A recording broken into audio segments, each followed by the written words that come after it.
네, 이번에는 야당 입장 들어보죠. 국회 정개특위의 야당 간사죠. 새정치민주연합 김태년 의원입니다. 의원님 안녕하세요.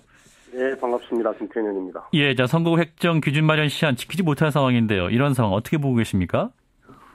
획정 기준 마련 시한이라는 것은 없고요. 예. 획정위원회에서 빨리 기준을 정해달라 이렇게 요청한 날짜가 이제 오늘인 거죠. 예. 날짜를 지켰으면 참 좋았겠는데. 예. 결과적으로 지키지 못해서 많은 아쉬움이 있습니다. 근데 워낙 많은 중요한 쟁점들이 합의되지 못하다 보니까 이런 결과가 초래됐는데요. 10월 13일이 이제 선거구 획정위원회에서 획정 결과를 국회로 보내는 날인데요. 예.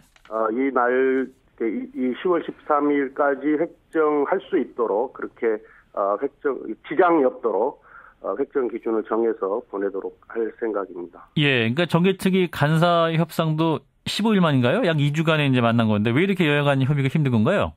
그렇지 않습니다. 소위가 열리지 않는 기간 동안에 예.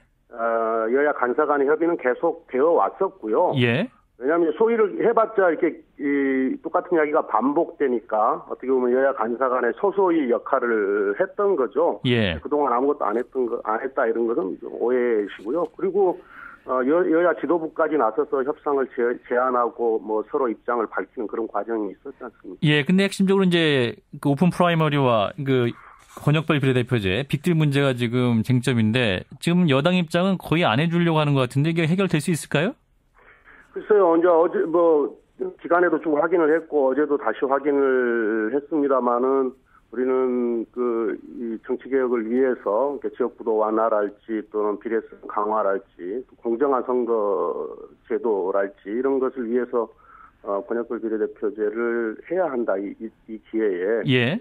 라고 이제 주장을 하고 있는데 아무래도 새누리당에서는 과반 의석, 본인들이 갖고 있는 과반 의석을 깨질까 봐서 그게 두려워서 받아들이지 않는 것 같아요. 근데 이 선거제도가 지금 공정하지 못하다고 하는 것은 네. 모든 정치학자들이 다 이야기를 하고 있는 거 아니겠습니까? 네. 공정하지 않은 선거 결과로서 누리고 있는 과도한 어떤 기득권 이걸 내려놓지 않으려고 지금 하고 있는 거죠. 예, 근데 이제 야당의 이런 빅딜 제안에 대해서 조금 전 박민식 의원은 롱딜이다, 잘못된 거래다 이렇게 말하고 있고 무엇보다 이제 이 권역별 비례대표제는 선거제도인 반면 오픈 프라이머리는 공천제도다.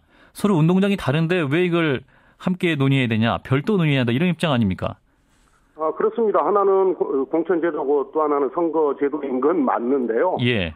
이건 협상이라고 하는 것이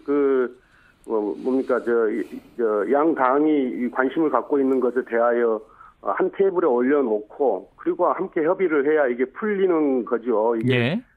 그런 차원에서 우리가 이제 제안을 했던 건데 운동장이 다르다고 하는 것은 우리도 알고 있는 거죠. 예. 근데 이제 이걸 건별로 하자라고 이야기하는 것은 본인들이 주장하는 것만 취하고 상대 당에서 주장하는 것은 논의하지 않겠다 이런 자세죠. 이건 협상의 자세가 아닙니다. 예, 새정치민주연합에서 이제 독일식 연동형 비례대표제를 하겠다는 건데 이제 300명 정수를 유지한 상태에서 할 수 있는 건가요? 네, 그렇습니다. 제도는 설계하기 나름인데요. 예. 물론 선관위가 제안한 대로 의원 정수가 300명으로 고정시켜 놓더라도 선관위에서는 지역구 200과 비례 100 이렇게 제안을 했지 않습니까? 예. 비례대표 의석이 충분하면은 이 제도의 효과는 더 많이 나타나겠죠. 예. 거둘 수 있겠죠. 다만 이러저러한 사정 때문에 비례를 더 늘릴 수 없다고 한다면 만약에 현재의 45석을 가지고라도 얼마든지 제도의 설계는 가능한 거고요. 예. 방금의 마지막 부분을 들었는데 새누리당의 박민식 의원이 지역구도 완화 효과가 없다라고 했는데 시뮬레이션을 해보셨는지 모르겠습니다만은 제가 제안을 할 때는 다 시뮬레이션을 해보고 했던 거거든요. 예. 그러니까 비례 의석이 충분히 많을 때보다의 효과가 작지만 지금보다는 훨씬 더 큰 효과가 있고 또 비례성 강화에 대해서도 선거 결과에 대한 공정성, 그러니까 정당이 받은 득표율만큼 의석수를 가져가는 부분들도 그 효과가 상당하다 이런 말씀을 드리고 야당 간사의 진지한 제안에 대해서 하나만 한 소리다 이렇게 이야기를 하면 그 예의가 아닌 것 같아요. 그런데 이제 여당에서 또 이런 주장하죠. 이제 야당에서 계속 이렇게 권역별 비례대표 주장하는 건 결국 국회의원 숫자 늘리려는 거다. 이제 여론 욕풍이 나오니까 이제 다시 300명으로 돌아간 것인데 말하자면 기회만 된다면 다시 의원 수 늘리려고 할 거다. 이런 우려도 제기하고 있습니다만. 의원 정수를 늘리는 문제는 국민들의 이해와 동의가 있어야 가능하지 않겠습니까? 예. 그 의원 정수가 늘어난다고 하는 것은 비용이 수반이 되는 거고 비용은 세금인데 예.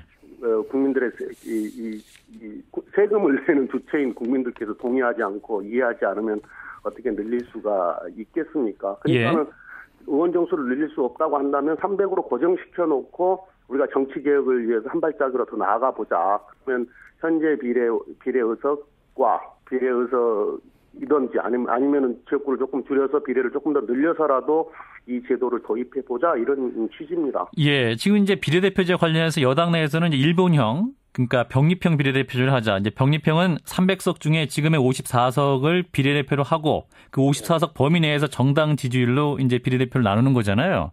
네. 그러면 지금 병립형은 받을 수 없는 건가요? 이제 병립형은 지금 그 비례 각 정당이 받고 있는 지금은 이제 전국 단위의 병립형 제도를 채택하고 있는 거거든요. 우리가 시행을 하고 있는 거거든요. 이걸 권역별로 나누어서 정당에 배분하자라고 하는 건데요.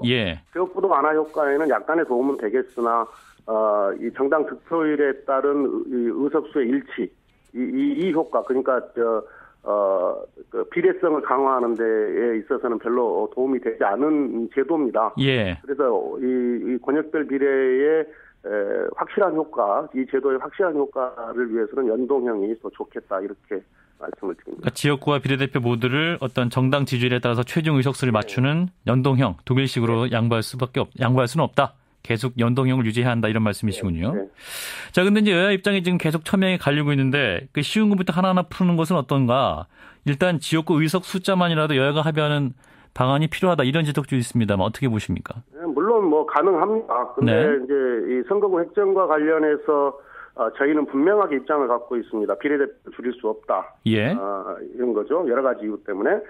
근데 이제 새누리당은 비례대표를 줄이지 않는 것에 대하여 뭐 구체적으로 간사간의 협의 내용에 대해서는 지금 협상 중이라서 말씀을 드리기는 힘듭니다만은 뭐 일각에서는 비례대표를 줄이자 이렇게 해서 결론을 못 내리고 있는 상태인데요. 이 부분은 완벽한 합의가 없더라도 선거제도 개혁에 대한 책임 있는 약속만 있다면 바로 해결할 수 있는 문제입니다. 이건 선택의 문제니까요. 그러니까 의원 정수를 300명으로 하더라도 이제 비례대표는 절대로 줄 수는 없다. 이런 입장이신 거군요. 알겠습니다. 네, 말씀 여기까지 듣죠. 고맙습니다. 네, 감사합니다. 네, 국회 정개특위 야당 간사인 새정치민주연합 김태년 의원이었습니다.